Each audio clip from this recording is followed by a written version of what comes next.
Mr. Chairman, today's hearing is politics, pure politics, orchestrated by a left-wing advocacy organization to silence one of the president's top advisors. CREW was founded by the Democrats' impeachment manager, Norm Eisen. That's right, the guy Jerry Nadler hired to run impeachment for the Judiciary Committee. They targeted Ms. Conway not because it was looking to clean up the government. They targeted Ms. Conway because she's effective. She's effective at holding the press accountable, cutting through the noise to explain President Trump's successes and his vision for our country. CREW knows that attacking a high-profile member of the president's team will get them headlines, help them raise money, cause the administration to spend time and resources responding. CREW filed the complaint with the Office of Special Counsel, and the bureaucrats at OSC were more than happy to run with it.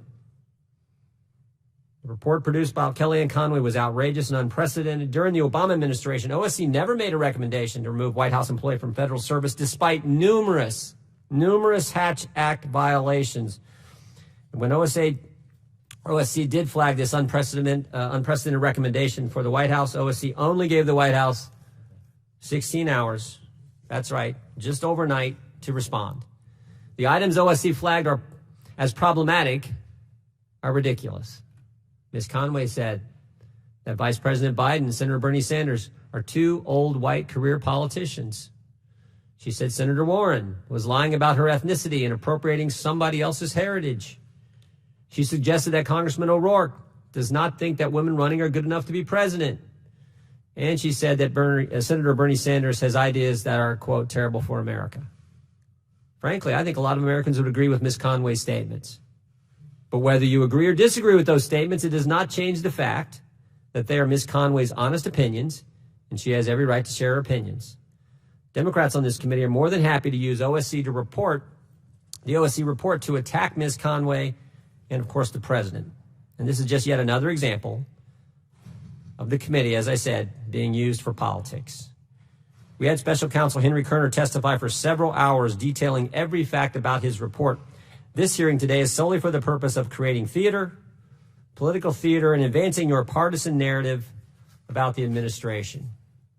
Mr. Chairman, you've said the administration is engaged in a cover-up from the top on all the investigations. What you fail to say, however, is this administration has produced over 110,000 pages of documents to this committee and made available all kinds of witnesses for transcribed interviews. With the sort of rhetoric you have been using about the administration, do you really think Ms. Conway thought she'd get a fair hearing here today? I don't think anyone's surprised that Ms. Conway decided to spend her afternoon doing her job on behalf of the American taxpayers rather than subjecting herself to a classic Washington political theater committee hearing. And to what end? This effort does nothing to improve the lives of everyday American, does nothing to fix the crisis at the border, rein in the opioid epidemic, or bring down drug prices. This committee is always strongest when we work together across party lines, but for the past 6 months, Chairman and his Democrat colleagues have chosen instead to take political shots at the president. Let's be clear. Ms. Conway's job is to advise the president and serve as a media surrogate to keep the American people apprised of the administration's views and action.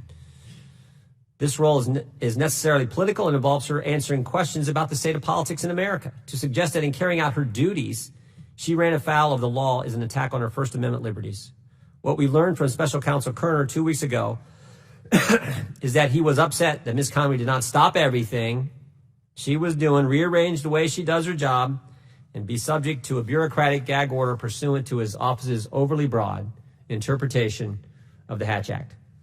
If we allow the Hatch Act to be interpreted the way this OSC wants, it would have a chilling effect on executive branch employees that would silence both Republicans and Democrats for decades to come. I know that my colleagues and I would be amenable to a discussion about legislation that would clarify the bounds of the Hatch Act. That actually was brought up in our hearing when we had Mr. Kerner here. But we are not amenable to this overly broad use to attempt to silence a senior presidential advisor like we are witnessing this afternoon. I yield back.